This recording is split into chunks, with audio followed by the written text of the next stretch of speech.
A insignificância, né? Salvo no crime militar, tal. Exatamente. Como nós não estudamos significância, mas é isso mesmo, tá? O uso de revólver de brinquedo no crime de roubo justifica a incidência da majorante. Falso. Existia uma súmula, a súmula 174 do STJ, que dizia o seguinte, que o cara que usava revólver de brinquedo tinha a pena aumentada. Isso caiu, tá? Então, falso. Significa que hoje, então, roubar com revólver de brinquedo não é crime? Só não tem aumento de pena. A idade da vítima é um dado irrelevante na dosagem, na dosimetria da pena, do crime de homicídio doloso. Falso. O cara que mata, aliás, qualquer crime, se for menor, tem a agravante. Se for criança, adolescente, tem agravante. Então, falar que não é irrelevante para dosar a pena, é relevante sim. O cara matar um cara com 18 e matar uma criança, a pena dele, em relação ao homicídio da criança, vai ser maior. Tá? Para a configuração dos crimes contra a honra, exige-se somente o dolo genérico. Falso. Os senhores não estudaram o crime contra a honra, mas é dolo genérico e específico. O sujeito que pratica calúnia contra alguém, tem que ter a vontade livre e consciente de ofender a honra. Os senhores estudarão isso. Então, ficou a letra B, na aplicação dos princípios da insignificância e da lesividade. Os senhores não estudaram insignificância ainda. As condutas que produzem um grau mínimo de resultado lesivo devem ser desconsideradas como delitos e, portanto, não ensejam a aplicação de sanções penais aos seus agentes. Verdadeiro. A doutrina usa o exemplo, inclusive, de o sujeito que vai dar ré no carro, né? Não observa um transeunte que está passando perto da garagem dele, bate nesse sujeito, ele cai e causa uma lesão corporal de 1 centímetro. Ele causou lesão corporal? Causou lesão corporal culposa.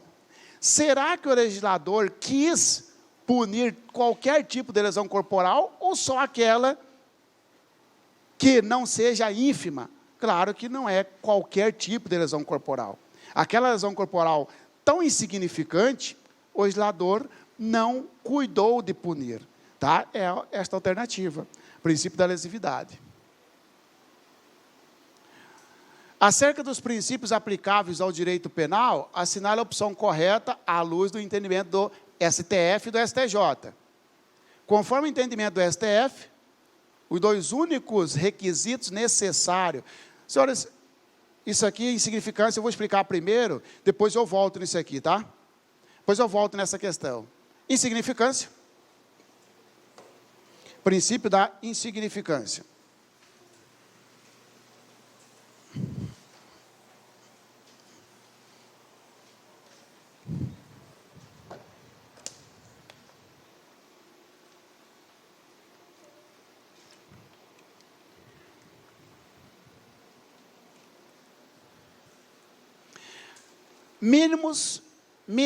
Minimis non curat praetor, ou prator, né? Minimis non curat prator.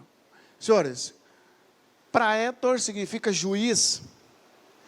O juiz não deve cuidar de questões mínimas. O juiz não deve se preocupar de questões mínimas. Questões insignificantes. Tá? Nasceu no direito romano, por isso que vem do prator, que é praetor, né? É juiz, chamado de pretor. Pretor é um juiz, né? Na Roma antiga, chamava juiz de pretor. E dizia o seguinte, ao pretor não deve ser levado coisas mínimas, coisas insignificantes. O juiz não deve cuidar de coisas mínimas, insignificantes. Foi daí que surgiu o princípio da insignificância. Condutas que provocam lesões insignificantes aos bens juridicamente tutelados. Lembrando os senhores que lesão é qualquer ofensa, né? Não só lesão corporal.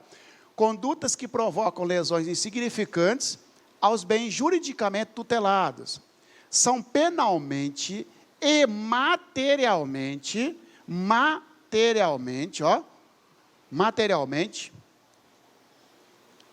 atípicas, O direito penal não deve preocupar com as lesões ínfimas ao bem jurídico, ainda que formalmente previsto como crime. Senhores, veja bem, princípio da bagatela, princípio da bagatela ou insignificância,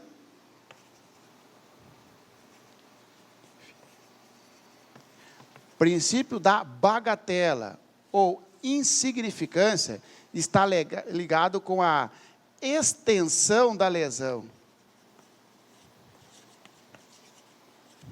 Senhores, a lesão, se ela for ínfima, se ela for tão pequena, já nasce, não significa que, né?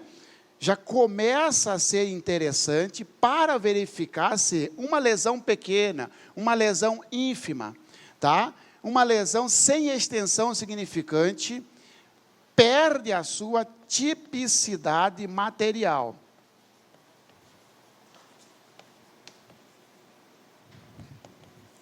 Tipicidade material, lesão no caso concreto.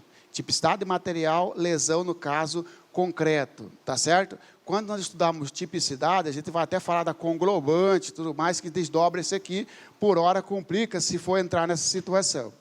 Uma conduta, aquela situação do sujeito que furtou um shampoo de uma rede de supermercado, né? Um shampoo, ele praticou formalmente um furto? Sim, subtrair para si coisa alheia, móvel. Formalmente, ele praticou um furto. Agora, será que essa lesão é importante considerando o bem jurídico daquela rede de supermercado, ou é uma lesão ínfima, pequena? É ínfima, pequena. Será que o legislador, quando criou o crime de furto, ele quis punir até essa situação? Evidentemente que não. Ele quis punir uma situação que realmente colocasse em risco o bem jurídico tutelado, que no caso seria o patrimônio. Daí, então, o princípio da insignificância retira a tipicidade material. Significa dizer que não há crime atípico, tá? Aí o cara vai dizer para você que o princípio da insignificância exclui a ilicitude, exclui a culpabilidade. Não, exclui a tipicidade, porque a tipicidade ela vem em dois planos: a tipicidade formal e a tipicidade material. A tipicidade material está ligada com a lesão. Se a lesão é tão pequena, não deve ser objeto de sanção, tá? Aí vem, afasta-se a tipicidade material, já falamos, cuidado, a insignificância não afasta a tipicidade formal. Continua existindo o crime do artigo 155. Aquele sujeito que praticou uma lesão corporal, um risco na vítima, continua existindo formalmente o artigo 129. Só não há materialmente. Materialmente significa na situação concreta. Requisitos. O que interessa para nós? Os 4 requisitos do Supremo. Tá? Esses requisitos são vetores. Tá? Quais os requisitos para que uma situação seja considerada de insignificante ou bagatela? Mari, né? Primeira coisa que você tem que verificar é o oposto disso aí, como que vem numa pegadinha. Numa questão de múltipla escolha, não tenha dúvida que vai ter alternativa dizendo o seguinte: sobre os princípios do direito penal, indica a alternativa correta. Caracteriza o princípio da insignificância no crime de furto, quando o valor furtado não ultrapassar 10% do salário mínimo. Falso, senhores. Era assim, lá por 2000, né? 2001, 2002, aí até o Supremo já chegou a entender, né, pessoal? O Supremo já chegou a entender que era insignificante toda situação, todo crime de furto, que o valor da coisa não ultrapassasse a 10%. Era assim. Aí chegou-se no absurdo dos caras sentam, mas para aí. Então, significa dizer que se você pegar o salário mínimo hoje em torno de R$90, 900, dá 90. Se o cara praticar por dia um furto de R$80, R$90, ele não vai ser punido nunca. E no final do mês, aí você multiplica 90 vezes 30, ó, é um absurdo, não é isso? Aí criou-se outros requisitos além do valor. São esses aqui, ó. Mari, M, mínima ofensividade. Mínima ofensividade da conduta. Mínima ofensividade. Tá? Que está ligado com o potencial lesivo da conduta. Potencial lesivo da conduta. Como assim, senhores? Roubo, há um potencial lesivo grande. Não interessa se o bem roubado, o valor. O cara que mete a arma no outro e pega R$10, o potencial lesivo dele, a ofensividade dele não é mínima. Por isso que o roubo não interessa se roubou R$1. A jurisprudência é, roubo não aceita o princípio da insignificância. Por quê? Porque é alta a ofensividade. Tá? É Mari, né? Ausência de periculosidade. Ausência de periculosidade. Isso aqui é do sujeito. Ausência de periculosidade do agente. Tá? Vem duas situações, né? Sujeito reincidente, a jurisprudência entende que ele não preenche esse requisito. Tá? Aqui, ó, ausência de periculosidade. O sujeito reincidente, a jurisprudência entende que ele não preenche esse requisito. Por quê? Senhores, o cara tem 15 furtos, cada um entre R$30 a R$40, mas ele é reincidente 15 vezes. Então, ele não é considerado ausência periculosidade. A periculosidade dele existe, tanto existe que ele é reincidente. Isso aqui está ligado com aquele sujeito, afasta-se o princípio da inocência para o sujeito que utiliza a vida criminosa como meio de sustento, tá? Reduzido grau de reprovabilidade. Reduzido grau de reprovabilidade. É como se houvesse uma compreensão da sociedade para aquele caso concreto. É como se tivesse uma compreensão da sociedade para a situação. Por exemplo, tá? Caiu até para uma prova, acho que para juiz, até trouxe essa questão. O sujeito que furta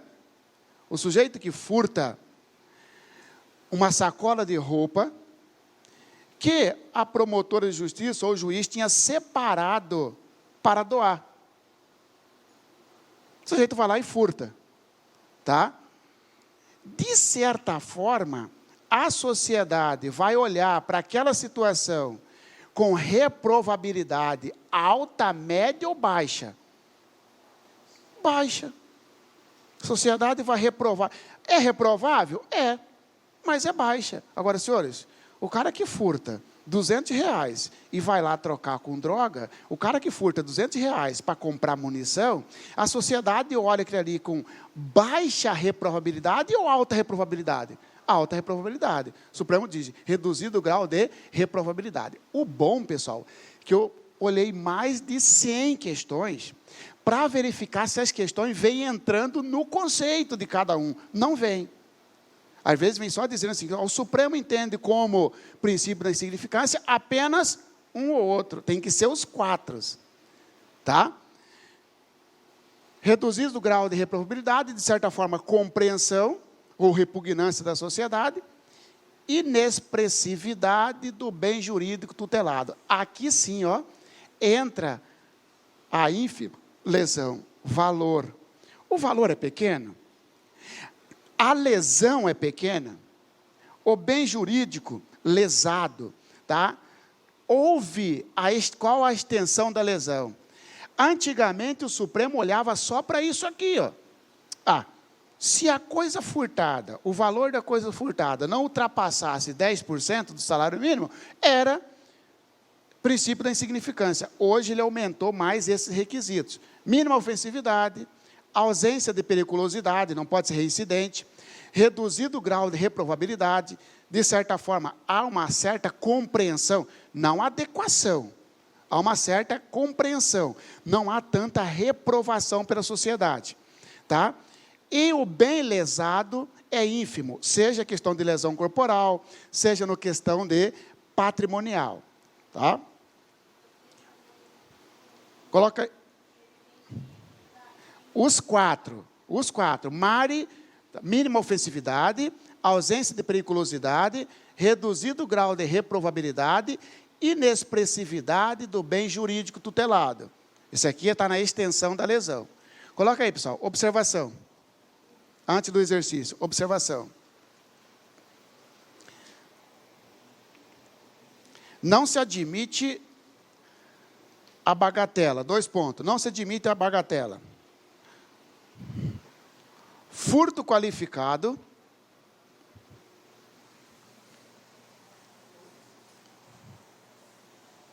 Furto qualificado, tá?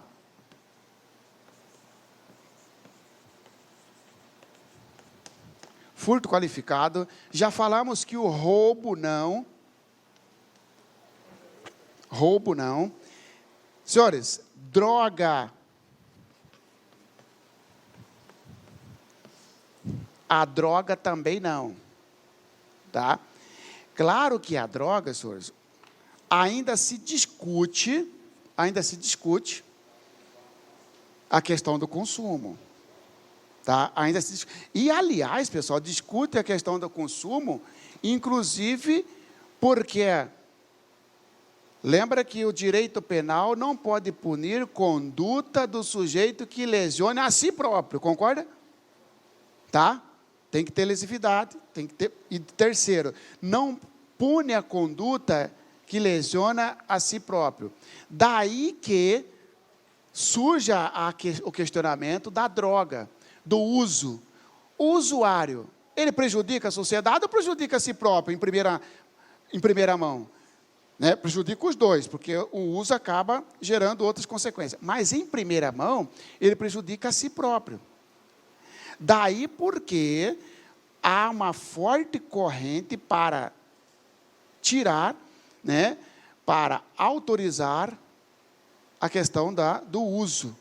Não é isso? E aí está mais ligado para a maconha e tudo mais. O Senhor Supremo não definiu isso ainda. Na droga, o porte continua sendo crime. O porte para uso continua sendo crime.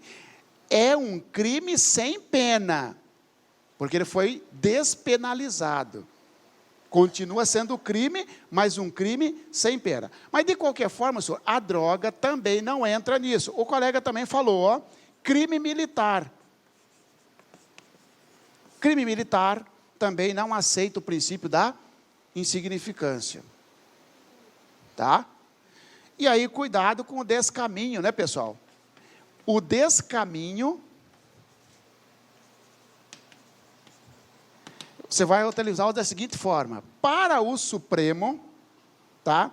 Descaminho para o Supremo,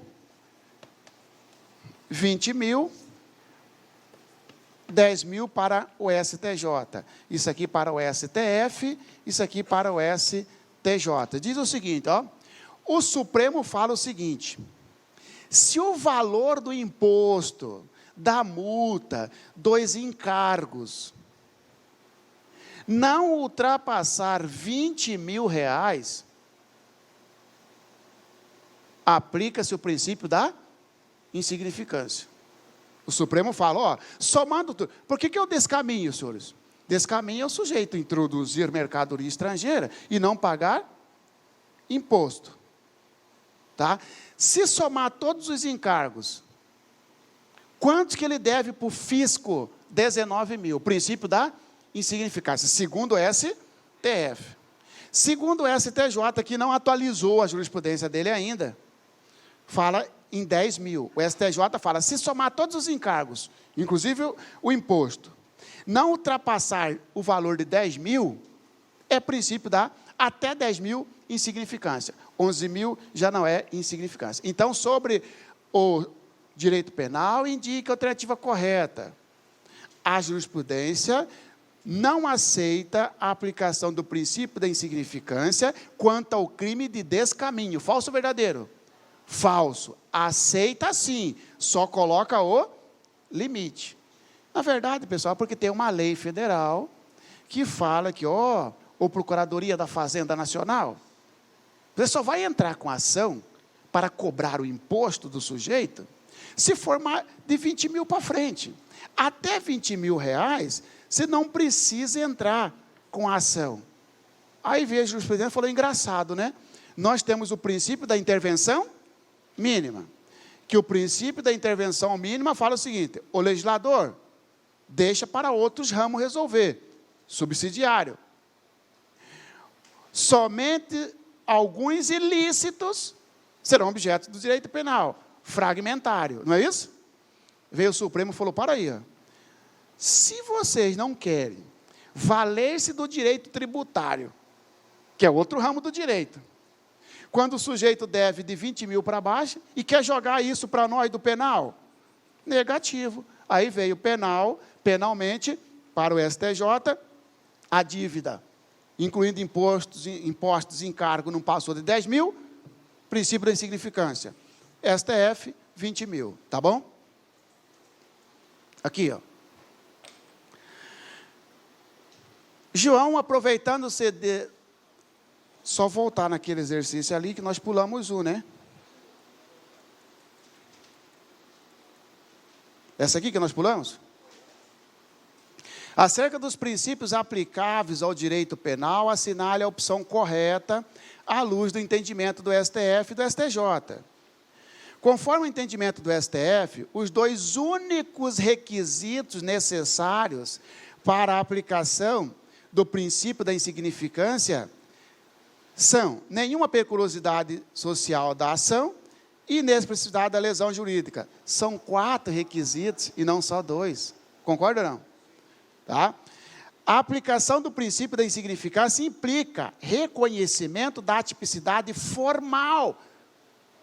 Implica-se no reconhecimento da tipicidade material. A formal sempre existirá, porque a formal só vai deixar de existir quando a lei for revogada. O princípio da adequação social surgiu como uma regra de hermenêutica. Hermenêutica significa interpretação. O princípio da adequação social surgiu como uma regra de interpretação, hermenêutica. Ou seja, possibilita a exclusão de condutas que, embora se ajuste formalmente ao tipo penal, tipicidade formal, não são mais considerados objetos de reprovação social. E por essa razão, se tornam socialmente aceitas e adequadas, verdadeiros. Embora está previsto no artigo 129 que causar lesão corporal a outro é crime, a mãe que fura a orelha da criança é socialmente adequada, deixa de ser crime verdadeiro. O princípio da insignificância propõe ao ordenamento jurídico uma redução dos mecanismos punitivos do Estado, ao mínimo necessário, de modo que a intervenção penal somente se justifica nas situações em que fosse definitivamente indispensável a proteção do cidadão. O princípio da insignificância propõe ao ordenamento jurídico uma redução dos mecanismos punitivos do Estado mínimo. Senhores, o princípio da insignificância não propõe a redução. Quem propõe a redução é o princípio da intervenção mínima. O princípio da insignificância propõe ao ordenamento jurídico uma redução dos mecanismos punitivos do Estado, ao mínimo necessário. Quem faz isso é o princípio da insignificância que fala o Estado. Utiliza-se o direito penal para o mínimo necessário e deixe para o direito civil, o direito tributário, o direito trabalhista resolver outras situações. Misturou o conceito de princípio da insignificância com o princípio da intervenção mínima. O agente que pratica constantemente infrações penais que tenham deixado de ser consideradas perniciosas, perigosas, maléficas pela sociedade, poderá alegar que, em conformidade com o princípio da adequação social, o qual tem o condão de revogar tipos penais. Falso. Não revoga tipo penal. Quem revoga tipo penal é somente outra lei. Insignificância falamos, agora partir para o exercício dela.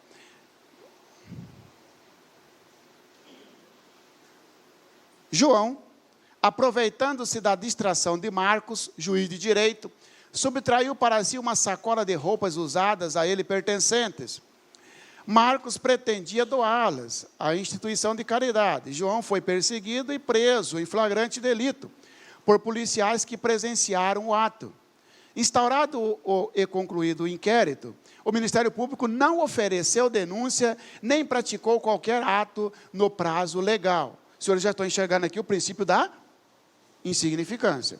Considerando a situação hipotética descrita, julgue o item a seguir. O fato de a vítima ser juiz de direito demonstra maior reprovabilidade da conduta de João, o que impede o reconhecimento do princípio da insignificância. Falso. Senhores, no Brasil, não interessa a conduta, a situação da vítima ou do réu, porque nós não adotamos o direito penal do autor ou o direito penal da vítima.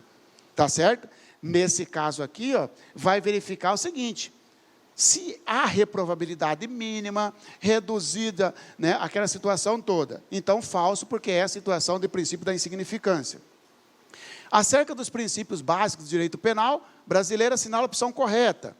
O princípio da fragmentariedade, ou caráter fragmentário do direito penal, quer dizer que a pessoa cometerá o crime se sua conduta coincidir com qualquer verbo da descrição desse crime, ou seja, com qualquer fragmento de seu tipo penal.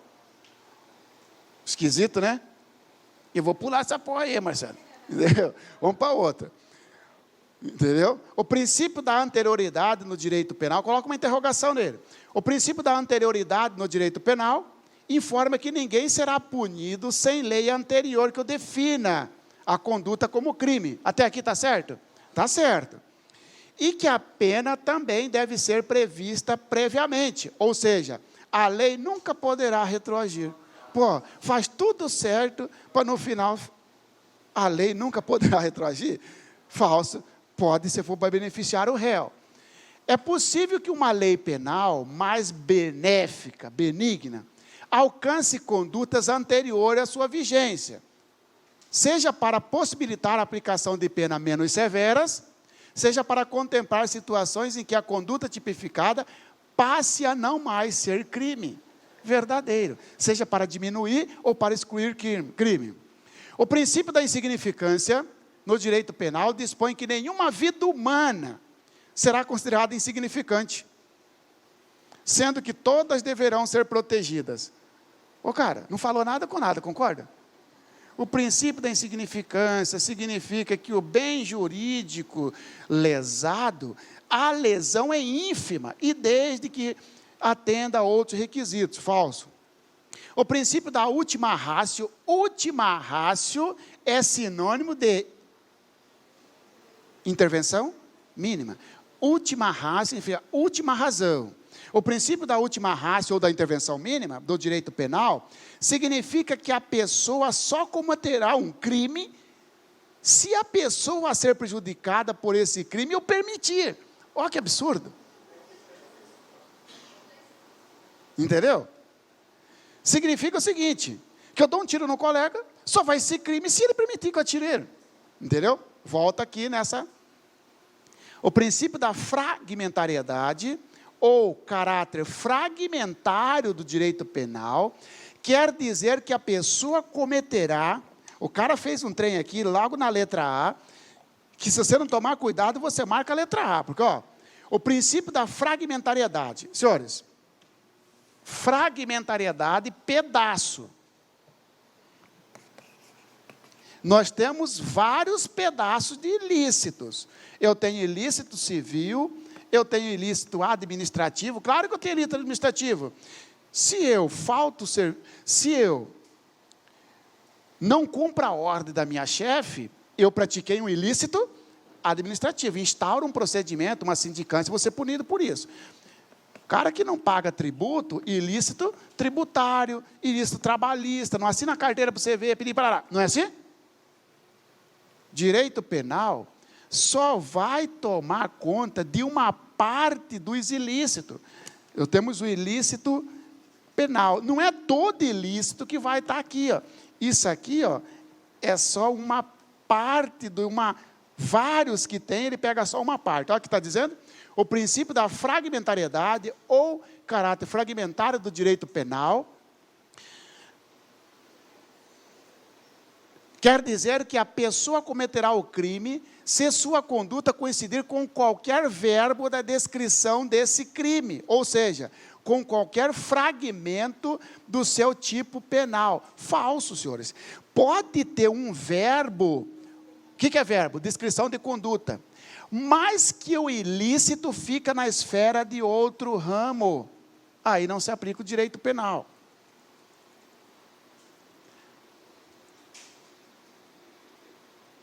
Princípio da humanidade, último princípio nosso, vamos lá? Princípio da dignidade da pessoa humana, dignidade humana, também chamado de princípio da humanidade. As provas gostam muito de chamar de princípio da humanidade. Tá? Conceito dele, ó. Veda a incriminação de condutas socialmente inofensiva. Veda a incriminação de conduta socialmente inofensiva. E proibição de penas cruéis, vexatórias ou degradantes.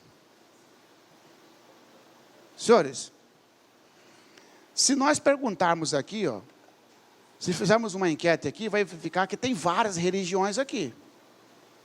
O senhor viu o que está acontecendo na Rússia, né? Na Rússia, agora, ultimamente, estão perseguindo a testemunha de Jeová, não é isso? Senhores, pergunta aqui, nessa sala vai ter vários. No Brasil, fere o princípio da humanidade criar um crime com base na situação religiosa do sujeito, ou na opção sexual do sujeito, entendeu? Ou na ideologia do sujeito. Isso, porque, ó, para ser crime, a conduta tem que ser socialmente inofensiva. Não pode caracterizar como crime uma conduta ligada a cunho religioso, que não ofenda bem jurídico de alguém. A cunho sexual, ideológico, etc. Tem que ofender um bem jurídico, tem que ofender a vida, o patrimônio, a dignidade, a liberdade. Não se pode ter no Brasil pena de morte, exceto em caso de guerra, não é isso? Pode o juiz determinar que o sujeito fique com uma placa cumprindo pena na esquina da rua? Não, porque o Brasil entende que aquilo ali é vexatório. Pode ter trabalho forçado? Não. Também, senhor, está aqui dentro do princípio da humanidade o dever do Estado zelar para que os presídios recuperem, tenham condições de efetivamente recuperar o sujeito. Tá certo? Esse é o princípio da humanidade. Vamos lá? A proscrição, ou seja, a previsão de penas cruéis, a proscrição, que é previsão de penas cruéis e infamantes, a proibição de tortura e maus tratos nos interrogatórios policiais, e a obrigação imposta ao Estado de dotar sua infraestrutura carcerária de meios e recursos que impeçam a degradação e a dessocialização dos condenados, são desdobramento do princípio da humanidade. Pena degradante, cruéis, vexatório, perigo para tudo com humanidade. Acerca dos princípios e fontes do direito penal, assinala a opção correta, terminando, senhores. Segundo a jurisprudência do STJ, o princípio da insignificância deve ser aplicado a casos de furto qualificado. Falso. Conforme o entendimento do STJ, o princípio da adequação social justifica o arquivamento de inquérito policial instaurado em razão de venda de CD. Falso. É verdade que a sociedade tolera, mas a jurisprudência. E ele quer a questão segundo a jurisprudência. Depreende-se do princípio da lesividade que a autolesão, via de regra, não é punível. Senhores, a lesividade, tá, exige que tenha uma lesão a bem de terceiro. Verdadeiro, a lesividade ou ofensividade não pune a autolesão, como regra. O cara aqui foi bem, hein? Porque ele excluiu o estelionato aqui, ó, né? Então, verdadeira essa aqui. Depreende-se da aplicação do princípio da insignificância a determinado caso que a conduta em questão é formal e materialmente atípica. Falso. Materialmente atípica e formalmente típica.